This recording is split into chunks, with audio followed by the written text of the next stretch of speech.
आणि आता संजय राऊतांनी पुन्हा एकदा कोश्यारींना पद्मभूषण दिल्यानं मुख्यमंत्री फडणवीसांना लक्ष्य केलंय।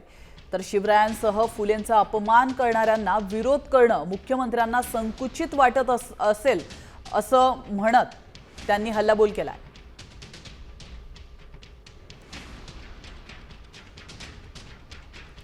काही छोट्या मनाचे लोक या ठिकाणी एक प्रकारे विवाद उभा करतायत। खरं म्हणजे मला कुठल्याच विवादात पडायचं नाही, पण काही लोकांच्या काळामध्ये काय काय घडलंय आणि कोणाला पद्मश्री मिळाली आहे हे जर मी सांगायला लागलो तर आजच्या दिवसाचं ते औचित्य राहणार नाही, म्हणून मी त्याबद्दल काही बोलत नाही।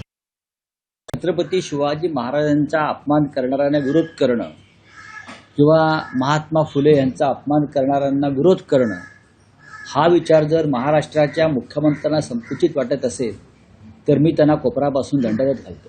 आणि त्यांना जर मोदी त्यांचा गौरव करणार असतील